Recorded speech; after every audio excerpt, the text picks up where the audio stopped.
Então, a Ilíada é a base da civilização grega, que é a maior civilização da história da humanidade, a mais criativa que ela nos deu. Fídido, Heródoto, Ísile, Uides, Sófocles. A civilização grega é essencialmente a base da civilização ocidental.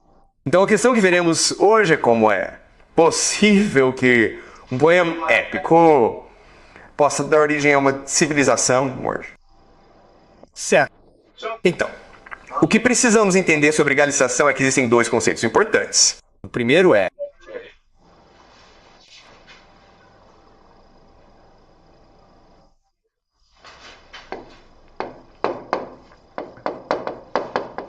o segundo é eudemonia.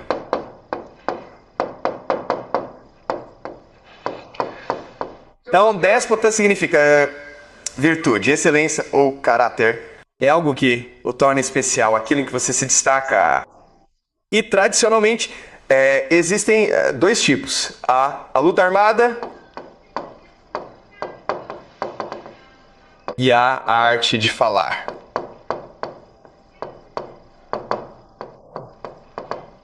Na civilização grega, o modelo de guerreiro é, claro, Aquiles, e o modelo de grande orador, o grande orador, é Adísio. Então estamos lendo a Ilíada. E depois que terminarmos a Ilíada, leremos a Odisseia. Então, esses são os dois grandes personagens da civilização grega. Aquiles, o grande guerreiro, e Odisseu, o grande orador. Certo? Eudemonia significa florescer. E aí, a ideia de eudemonia é que você só pode ser feliz, você só pode ser você mesmo quando está realizando o que deseja, quando está expressando o que deseja. Por exemplo, Aquiles, em Ilíada, nos conta que antes de chegar a Troia, recebeu uma profecia. Ele poderia morrer velho em casa ou morrer jovem como herói nas margens de Troia. E ele disse, bem, claro, vou morrer jovem em Troia porque somente lutando, somente conquistando a glória, posso alcançar a eudemonia. Bem, certo? E é por isso que ele fica tão infeliz. Quando briga com Agamenon e tem que armar uma guerra, e descobre diferentes maneiras de voltar à batalha, porque sem lutar, ele não pode ser Aquiles. Ele é o modelo do guerreiro. Certo. Então essa é a ideia de eudemonia. Só posso ser feliz quando estou sendo criativo da melhor forma possível, quando estou atingindo o meu verdadeiro potencial. Para os gregos, lutar em uma guerra e fazer discursos são a mesma coisa, mas por meios diferentes. Certo? Então, quando você luta em uma guerra, o que você está tentando fazer é impor sua realidade ao mundo. E fazer os outros acreditarem no que você acredita. Certo? Você faz isso pela força. Pela força bruta, você mostra que é superior e, portanto, os outros devem obedecê-lo. Mas fazer discursos é, na verdade, tentar alcançar a mesma coisa. Certo? Mas por meio de palavras. Certo? Então, em vez de usar a força, por meio da beleza e da verdade, você está tentando criar uma nova realidade a qual os outros se submetam. Coisa lixo. E o exemplo, claro, é os discursos entre Odisseu e Aquiles. Certo. Odisseu e Aquiles. Lembre-se do contexto. Aquiles fica na frente de Agamenon, ele se recusa a lutar. E os troianos liderados por Heitor estão destruindo os gregos. Então Agamenon, Adísio e os outros Netor fazem um conselho de guerra e concordam que irão implorar para Aquiles voltar. Certo. Adísio, Néster e outros vão até Aquiles e apresentam um argumento a Aquiles. E Adísio faz um discurso muito longo. Agora, a questão para nós é porque os discursos na Ilíada são tão longos, certo? Porque Ada simplesmente dizer, ei, Aquiles, nós daremos $1 milhão. Você lutaria por nós, por favor? Ele também poderia dizer: ei, Aquiles, estamos perdendo uma guerra. Para de ser um babaca. Venha lutar por nós. Certo, ele pode fazer um discurso bem. Por que é tão longo? Certo. Fala. E então Aquiles, sua resposta pode ser tipo, não. Certo. Mas ele também faz um discurso bem longo. E a resposta é que eles não estão tentando responder um ao outro. Eles estão tentando criar sua própria realidade. Certo? Então, quando você faz um discurso, o que você realmente está tentando fazer é projetar um filme no mundo. Você está tentando criar uma nova realidade que os outros devem habitar. Certo? É por isso que fazer um discurso é como lutar uma guerra. Você está tentando criar sua própria realidade e impô-la aos outros. Certo? Então lembre-se do que Ares está fazendo. Ele sabe que Aquiles, para ele, é realmente uma questão de prestígio, certo? Ele perdeu prestígio diante dos outros. E é por isso que ele não recua. É por isso que ele insiste que Eggman se desculpe. Certo? Mas Adis também sabe que o próprio Eggman não se desculpará. Então, para Adísios, como ele é um grande orador, o que ele vai tentar fazer é criar uma nova realidade que Aquiles habite. E que o convença a se juntar a Odysseus na guerra. Certo? Então, como ele faz isso? O que ele faz é expandir a imaginação de Aquiles. Certo? É por isso que o discurso é tão longo, porque ele está tentando criar uma nova realidade emocional para Aquiles. Aquiles é egoísta, certo? Então o que Odisseu diz a Aquiles? A primeira coisa que ele diz é: Aquiles, quero que você imagine que isso diante de nós é um grande banquete. Podemos ver esse banquete. Agora quero que você imagine o oposto desse banquete. Um grande deserto, onde todos nós estamos morrendo. Estamos todos morrendo de fome. E essa é a guerra que estamos travando agora contra os troianos. É por isso que precisamos de você de volta. Certo, então é uma imagem poderosa. E então ele usa imagens para levar Aquiles ao presente, onde Heitor é um gigante, um deus correndo por aí, matando todos os gregos diante dele. Certo? Então ele leva Aquiles de volta ao passado e diz: lembra do seu pai Pelas? Antes de você vir para a guerra, você prometeu a ele que conquistaria a glória para ele. Você prometeu que não conquistaria a glória para os gregos.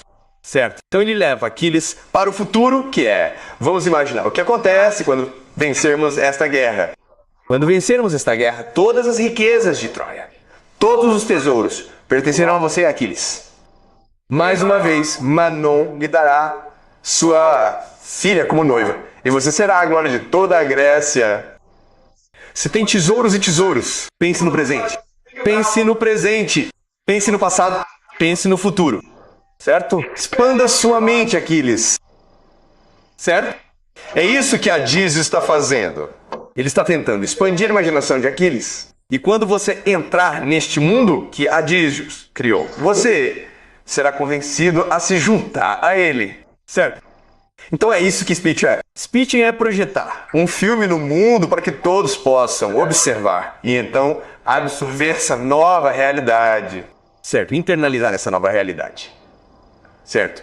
E Aquiles sabe disso e se recusa a ser derrotado. Certo? Então, em seu discurso, contrapõe isso com sua própria realidade, que é uma realidade muito egocêntrica. Certo? Certo. Então, em vez de se expandir para fora, como Odisseu, Aquiles continua se expandindo para se contrair para dentro. Certo? Planetrato. Button and Sunfire. Ele usa muito a palavra eu, certo? Certo? Certo, Nato, Pelus, meu pai. Eu deveria ir pra casa vê-lo. Então, tchau, pessoal. E tipo, eu dei bronca na filha dele. Por causa da minha esposa. Eu cuspi nela. Eu não quero essa porcaria pra ele. Então é como se ele se contraísse em palavras. Certo. Então, é por isso que o discurso é muito longo, é tão longo, porque na produção de discursos é uma guerra de realidades, é uma guerra de narrativas. E você cria narrativas por meio de discursos. Certo. Mas não só isso, mas existem certas técnicas para discursos, porque o objetivo dos discursos não é apenas pintar uma realidade, mas você quer pintar uma realidade na qual ela seja internalizada por outros. E, portanto, você deve torná-la memorável, certo? Então, lembre-se de que no começo da aula eu pedi para você fazer uma tarefa que era escrever o discurso, certo? E mesmo que você não tenha se forçado a memorizá-lo, você consegue memorizar muita coisa, certo? E isso mostra o poder do discurso, a pergunta dele é o que torna o discurso tão poderoso. E a resposta é porque é poesia, pessoal. Certo? Poesia. E os elementos da poesia, claro, são as imagens. E é nisso que o Odisseu faz bem. É nisso que ele é especialista. Desenhar figuras, para vocês verem, certo? Metáforas, conexões, certo? Metáforas é o que chamamos de conexões. E conexões são coisas que ajudam a esclarecer a realidade. E que mostram a conexão, que mostram coisas que você não conseguia ver antes. Então, por exemplo, se eu digo que o céu é como o mar, isso não te surpreende. De verdade, certo? Se eu digo que o céu é como o caracol, bem, isso te surpreende. E por que te surpreende? Você se lembra? Certo, quando você se lembra, isso reordena a maneira como você vê a realidade. Tudo bem. Você também tem dicção, escolha de palavras, sintaxe. Certo. E essas são coisas em que tanto a Daisy quanto a Aquiles se especializam, especialmente Odisseu. Certo? Isso faz sentido? Tudo bem. Então, eles estão tentando criar essas narrativas por meio de seus discursos. E tem essas técnicas. E adivinhem! O sistema educacional dos gregos era muito simples. Tudo que eles tinham que fazer era decorar a Ilíada. Certo? Porque quando você decora a Ilíada, você aprende a fazer um ótimo discurso, certo? Certo? E vocês entenderam que para fazer um ótimo discurso preciso causar impacto. Preciso que as pessoas se lembrem do que digo. Preciso deixar minha marca nos outros. Certo? E isso se torna esse sistema a base da a visualização, certo? Para fazer discursos. Você precisa ir até as pessoas, fazer um discurso e criar uma realidade para que elas aceitem. E isso é o que leva à democracia. Certo? Estamos claros? Certo. Agora eu quero falar sobre como Homero cria a civilização. Certo. Certo.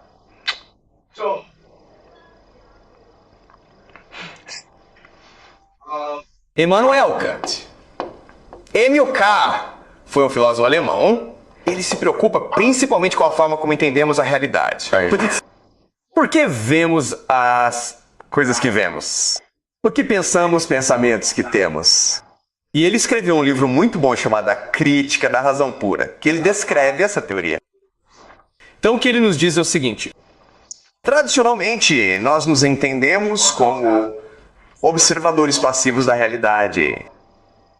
Essa coisa está diante de nós, nós ficamos diante dela e tentamos entendê-la. Certo? O que ele nos ensina é que não. Somos de fato participantes ativos na realidade e moldamos e formamos a realidade diante de nós.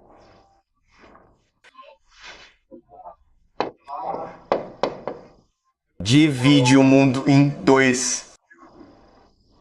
O primeiro mundo é o mundo da realidade objetiva, as coisas em si mesmas. Ou os nomina. Certo. E qual é o na? Elas são apenas sonhos. Nós falamos sobre isso. O mundo inteiro é constituído de vibrações sonoras, frequências. Então podemos realmente ver essas coisas. Então o que fazemos é filtrar o mundo ao nosso redor e transformá-lo em coisas que podemos entender, chamadas fenômenos. Que são as coisas para nós, certo? Coisas para nós, ou as coisas que nos parecem. E fazemos isso por meio de um filtro chamado tempo e espaço. Portanto, tempo e espaço não existem fora de nós. Eles existem dentro de nós para que possamos entender a realidade. Certo. Então, o que significa tempo? Tempo significa apenas sequência. Certo? Sequência como 1, 2, 3, 4, 5. Colocamos as coisas em sequência, criamos o tempo. Espaço é a ideia de sensação. Sensação é basicamente os 5 sentidos, certo? Tudo bem. Agora, tempo e espaço existem fora de nós, porque tudo fora de nós é apenas energia pura. Mas nossas mentes não conseguem perceber energia pura. Portanto, usamos tempo e espaço, sequência e sensação para entender o mundo ao nosso redor, para ordenar o mundo ao nosso redor. Certo. Tudo bem.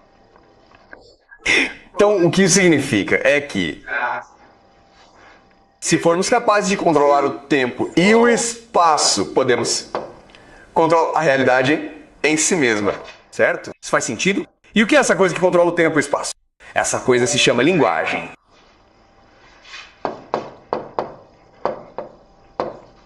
Certo. Antes, cada um de nós percebia seu próprio tempo e espaço com a linguagem. Certo. Agora somos capazes de chegar a uma compreensão coletiva da realidade. Certo? E quem cria a linguagem? Os poetas criam linguagem. E, portanto, os poetas, por meio de sua poesia, criam a realidade em si mesma. É isso que ele está tentando fazer. Ele está tentando, por meio de sua poesia, criar uma nova realidade para todos viverem. Uma realidade na qual as pessoas se dão bem. Uma realidade na qual pessoas como Aquiles são capazes de esquecer seu ódio por Eggman e lutar pelo bem comum. Certo?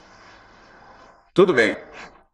Então, embora cada um de nós tenha sua própria compreensão da realidade, um poeta é capaz de criar uma linguagem que é tão bela que ela entra em nós e nós internalizamos a linguagem, absorvemos a linguagem e juntos criamos uma nova realidade com a linguagem como blocos de construção.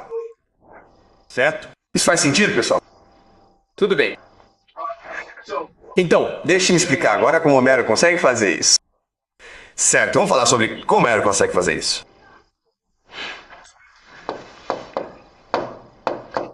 Como um poeta consegue criar a realidade? Certo. Então, um poeta é único no mundo. Poetas são realmente profetas.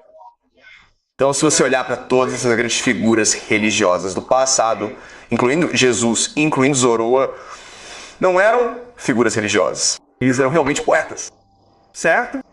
E como eles conseguiam trabalhar é que eles tinham uma conexão divina com o universo.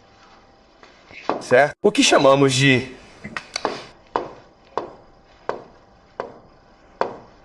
certo. Então, existem nomes diferentes para o universo. Então Hegel, o filósofo alemão, usou o termo Geist. Geist. Certo? O que é Geist? Bem, pessoal, é difícil traduzir porque é alemão, mas pense nisso como 3 palavras em inglês. E, na verdade, os caras vão nos dar 3 palavras em inglês. Essas 3 palavras são Geist, Gist e Geyser. Certo. Geyser é uma erupção. Certo, fantasma é a coisa subjacente. Yeah. A essência. A essência. Certo, é isso que os caras são. Os caras estão ao nosso redor. É como um fantasma. Está sempre mudando. Está sempre se tornando. Está sempre entrando em erupção. Como um geyser. E é realmente a essência das coisas. A essência. Tudo bem. Carl Jung tinha a palavra que ele usa. Inconsciente eclético. Inconsciente eclético. Platão usaria o reino das formas e ideais. Os cristãos dirão céu, tanto faz. Certo. Tudo bem. Mas esses são o universo. Certo. E lembre-se de como dissemos antes, nossas memórias são armazenadas no universo. O universo é quase como uma internet psíquica divina, certo? Então, cada memória é armazenada dentro do universo E o que os poetas fazem é conseguir acessar esse universo. E como resultado, eles conseguem invocar as memórias do universo. E eles conseguem, e quando fazem isso, criam épicos de poesia. Certo. Tudo bem. A Ilíada. Agora, como continuo discutindo quando lemos a Ilíada? Cada personagem é uma pessoa real. Certo. Cada personagem tem um passado, presente e futuro vivos. Ao ler o discurso de Petrópolis, você entende suas memórias. Você entende de onde ele veio, o que ele quer e para onde ele está indo. Então todos no laboratório são personagens vivos e que respiram. E como Homero consegue fazer isso? Ele consegue fazer isso porque consegue invocar essas pessoas do universo, certo? Mesmo que você esteja morto, sua consciência ainda está viva no universo. Mesmo que Homero não esteja mais entre nós, sua consciência ainda está dentro do universo. Então é possível, por meio de meditação intensa, realmente se conectar com Homero, Dante, Shakespeare, seja quem for. Certo? Eles estão todos lá. E é isso que Homero está fazendo. Ele consegue se conectar com essas pessoas e trazê-las para a Ilíada. Certo? Mas como essas pessoas estão vivas?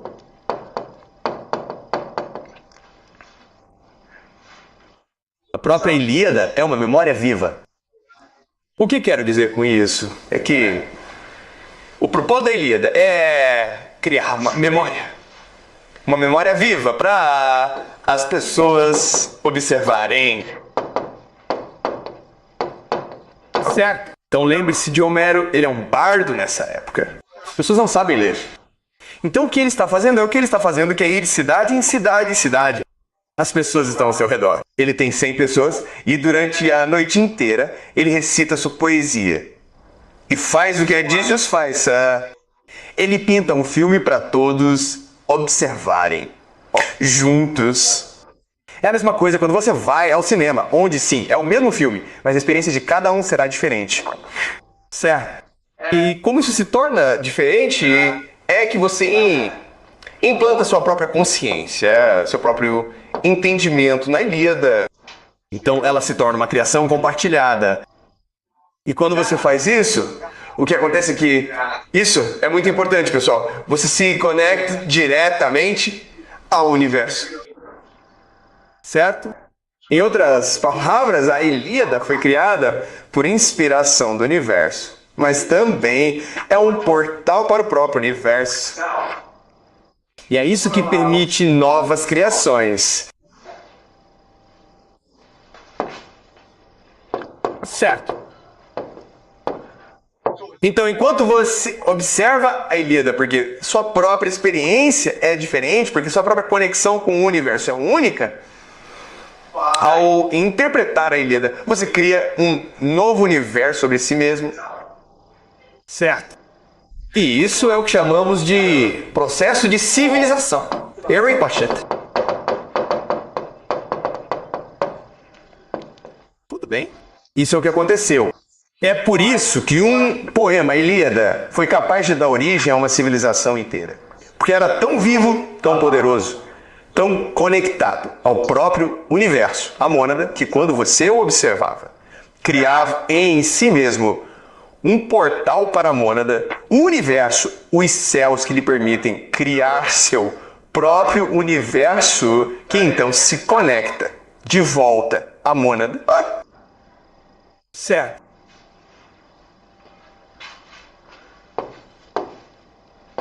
Então é apenas um diálogo, certo? Alguma pergunta? Vocês estão claros sobre isso? Tudo bem. E pensem sobre isso. Tudo bem. Isso é o que os gregos faziam. E como sabemos que é verdade? Porque até hoje a Ilíada fala conosco, certo? A Ilíada, quando a lemos, podemos nos identificar com Odisseu. Podemos entender Aquiles? Podemos relacionar Aquiles a nós mesmos?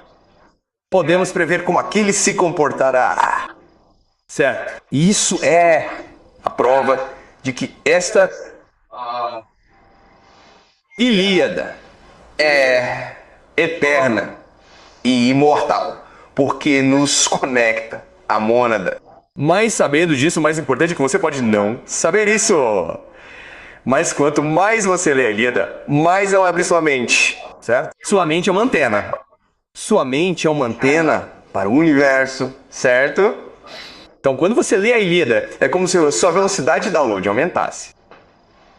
Você tem uma conexão mais rápida, uma conexão forte agora com a internet, e assim eles conseguem absorver mais.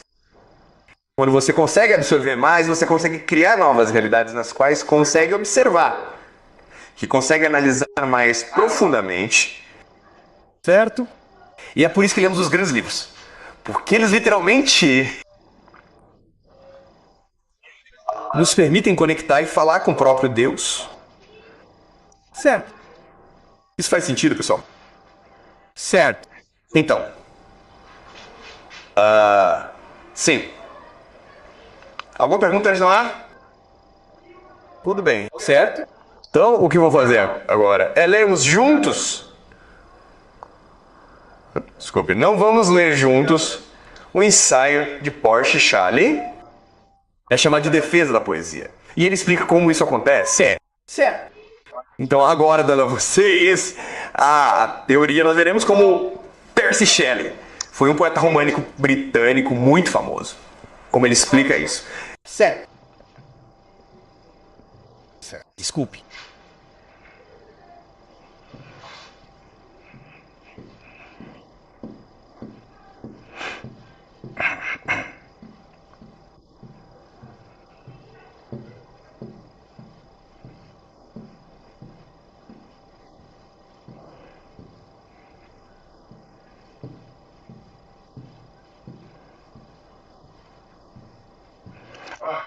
Então, isso é de seu ensaio em defesa da poesia. Certo, é um ensaio muito longo, mas vou destacar alguns aspectos para vocês. Certo, então ele está falando sobre como Homero criou a agregação. E Homero era um poeta B, mas teve uma grande influência sobre os dramaturgos Percy Shelley.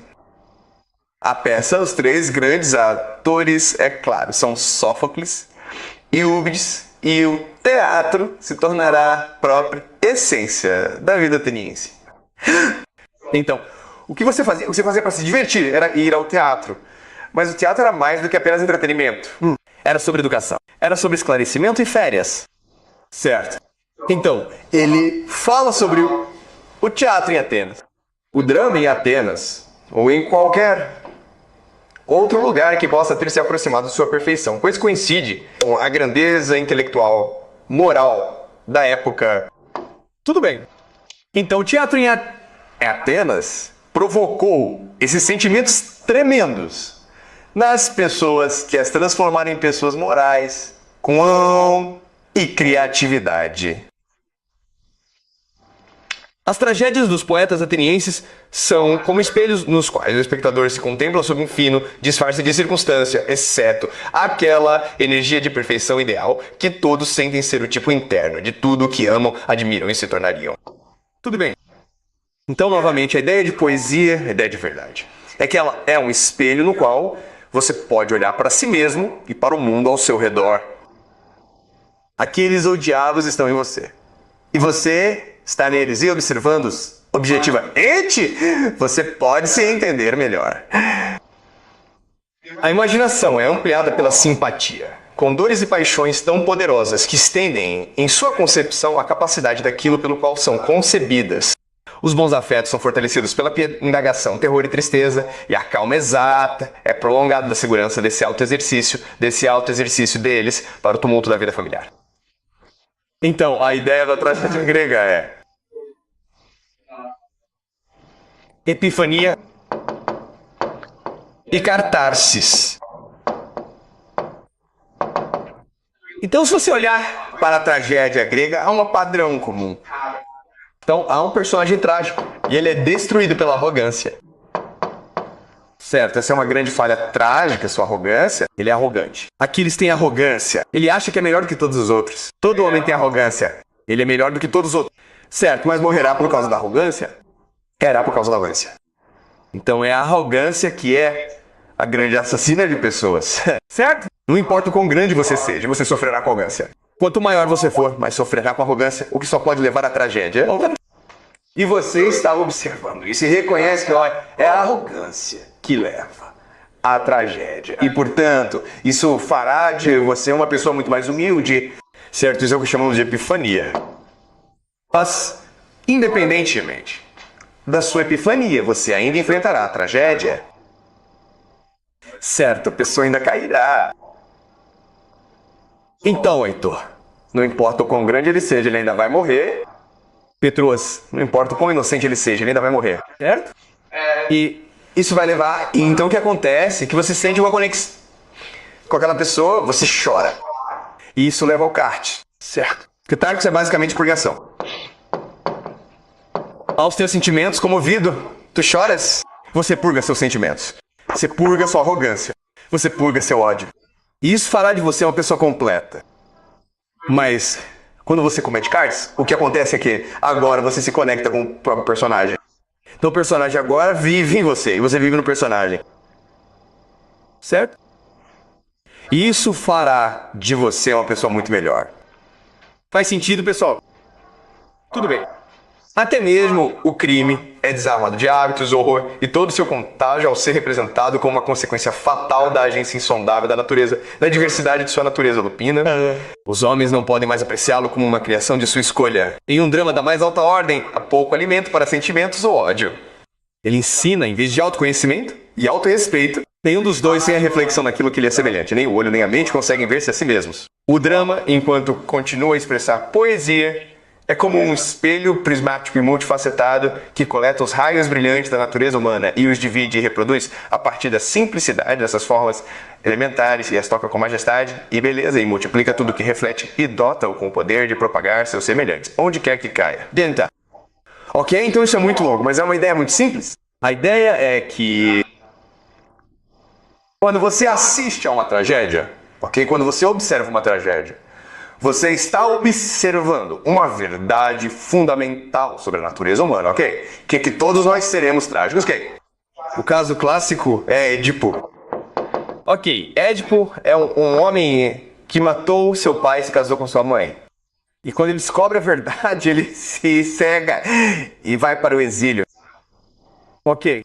E se você realmente ler a tragédia de Sópis, ele não fez nada de errado. Foi apenas o destino. Foi apenas um acidente. Mas infelizmente, é disso que se trata a vida. Certo? Você é uma ótima pessoa quando é capaz de reconhecer suas limitações. Você é capaz de reconhecer o destino e a sina, mas luta apesar disso. Certo, é isso que irrita. É isso que é útil, Digimon. Reconhecer suas limitações. Reconhecer que o universo pode ter rancor contra você. Mas você luta apesar disso. E essa história, quando você assiste, traz tristeza para você. Traz pena. Mas também o torna muito mais sábio e reflexivo sobre o mundo em que vivemos. Certo. Isso cria sabedoria que cria empatia. E é por isso que o drama grego é tão importante. Agora vamos dar uma olhada em outra passagem. Os poetas não estão apenas sujeitos às experiências ou espíritos da organização mais refinada, mas podem colorir tudo que combinam com as evidências e matizes dessa fidelidade etérea. Essa é uma ideia muito importante. Lembre-se de como dissemos, que os poetas têm uma conexão com a videira. Então eles estão absorvendo os caras. Eles estão absorvendo a mônada. Certo. Mas ao mesmo tempo eles estão observando o mundo ao nosso redor. O material, certo? Eles estão observando a natureza humana. Eles estão observando a natureza com a própria vida. E o que eles fazem é combinar esses dois juntos. O presente com o eterno. O aqui com o para sempre. E eles transformam isso em palavras que são capazes de expressar tanto o material quanto o espiritual. O que e o para sempre. O presente e o eterno. Certo. Uma palavra, um traço em uma representação de uma cena ou uma paixão tocará o cordão interno. Dicção ou metáfora. Cordão interno. Cordão interno é apenas sua conexão com a linha. Então, esta palavra, porque é tão bonita. Esta frase tão bonita vai despertar sua memória. É uma ideia muito importante, onde estamos sempre em um processo de reencarnação. Então, por que estamos aqui neste mundo? Porque há coisas que podemos experimentar, que não podemos experimentar no espiritual. Quando estamos no espiritual, somos sem forma, não temos corpos. Portanto, podemos ter sexo. Não podemos sentir dor.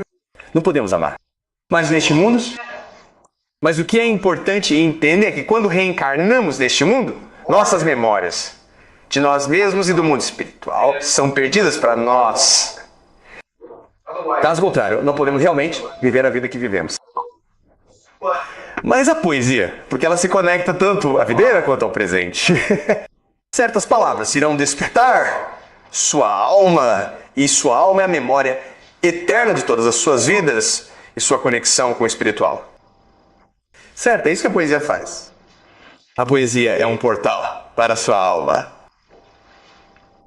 E reanimar naqueles que já experimentaram essas emoções, o sono, o frio, a imagem enterrada do passado. Tudo bem. Então você tem todas essas vidas passadas em você, das quais não se lembra. Mas uma certa palavra, um certo poema, irá reacender, reanimar todas essas vidas passadas em você. E eles irão resumir e dizer, ei, nós nos lembramos. Certo? E isso vai elevar você. A poesia torna imortal tudo o que há de melhor e mais belo no mundo. Ela detém as operações de desaparecimento, que assombram as interligações da vida, e velando-as, seja em linguagem ou em forma, as envia para a humanidade, já trazendo doces notícias de alegria semelhante para aqueles com quem as irmãs habitam, porque não há mais portal de expressão das cavernas do espírito que elas habitam para o universo das coisas. A poesia redime da decadência, as visitações da divindade no homem, homens e mulheres. Certo? Há Deus em nós. E a poesia nos lembra que há Deus em nós. Há Deus em todo lugar. E a poesia nos lembra que há Deus em todo lugar. A poesia nos permite ver o divino em todo lugar. Certo? Não somos capazes de ver isso por causa de como nossas mentes funcionam, porque só somos capazes de ver através do tempo e do espaço.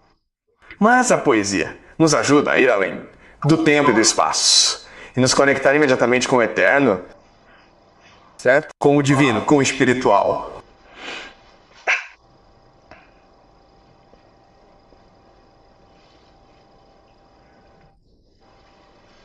Todas as coisas existem como são percebidas. Certo, então, novamente, a Edka, onde só podemos ver as coisas através do tempo e do espaço. Certo, essas são coisas que podemos ver. Mas sabe de uma coisa?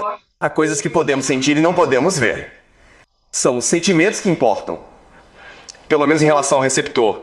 A mente é um lugar por si só e pode, por conta própria, transformar o céu em inferno e vice-versa. Certo? Mas o que isso nos diz é que, se aprendemos a controlar nossas mentes, podemos controlar a própria realidade. Certo? Mas a poesia derrota uma maldição que nos prende a sermos submetidos ao pecado das impressões ao redor. Você entende essa ideia? A ideia é que a poesia ativa nossa imaginação.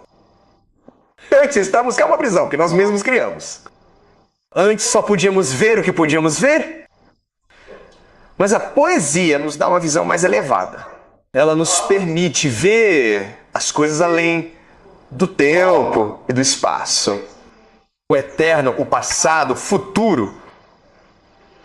E onde quer que ela estenda sua própria cortina de figuras ou retire o véu escuro da vida diante da cena das coisas, ela igualmente cria para nós um ser dentro do nosso ser. Certo?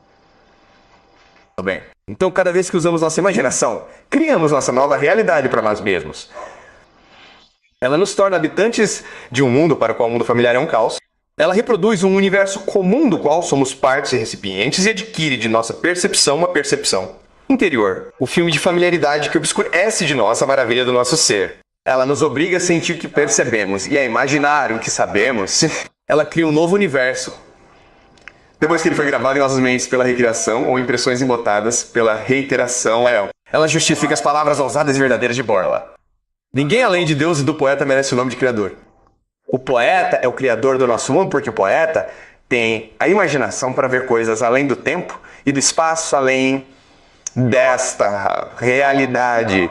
E o poeta, então, destila essas emoções em palavras que nos ajudam a nos conectar com o divino.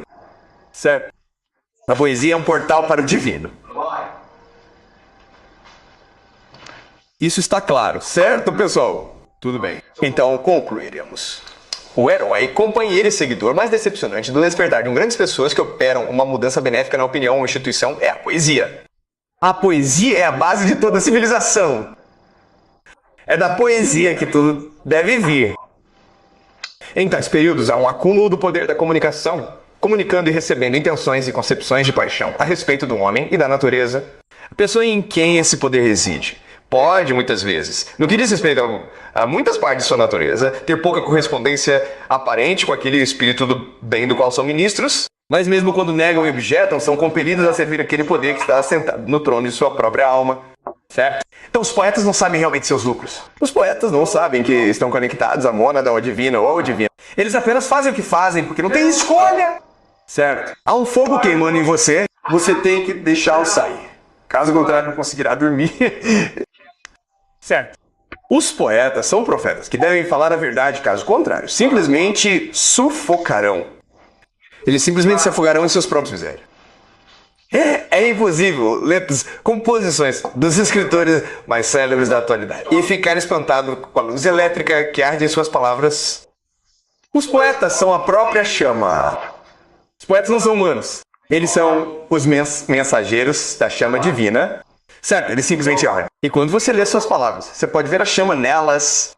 Certo? Então, embora Homero nem saibamos quem é esse sujeito, não sabemos, não temos sua foto. Mas você pode ver, quando lemos, ele ainda está vivo. Certo? Suas palavras ainda ardem. Elas medem a circunferência e sondam as profundezas da natureza humana com um espírito abrangente e repetitivo. E eles próprios são talvez os mais sinceramente surpresos com suas manifestações. Certo? É tudo inspiração. Quando Homero fala, ele não sabe o que está falando. Ele não sabe. Você está me dizendo que esse sujeito consegue entender? Ah, é isso que o Odisseu está fazendo? Odisseu está tentando criar uma realidade e está usando imagens. Ele está usando dicção. Não, ele não entende nada. Ele é apenas blá blá blá blá. Certo, ele é um fogo divino. Ele é um bate-papo. Ele está apenas canalizando. Certo, ele é apenas um portal para Deus falar com o universo. E conosco...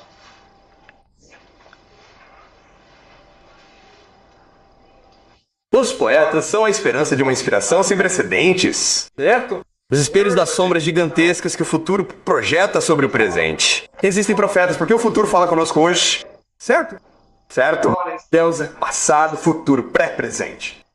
E então, quando Deus fala, Ele também está falando para o futuro. As palavras que expressam o que eles não entendem, as trombetas se cantam para a batalha e não sentem o que inspiram. A influência que não move, mas move. Os poetas são os legisladores do mundo. Certo? Os poetas são profetas. E suas palavras criam nossa realidade. Tudo, absolutamente tudo que sabemos e fazemos se deve da linguagem que os poetas criam. Certo? Não faz sentido, pessoal? Foi assim que Homero criou a civilização. Porque Deus quis que Homero falasse a verdade. E quis que essa verdade se espalhasse pelo mundo através de sua poesia. Certo? É tudo planejado. Faz sentido? Tudo bem. Alguma pergunta? Tudo bem. Então vejo vocês na próxima aula. Certo.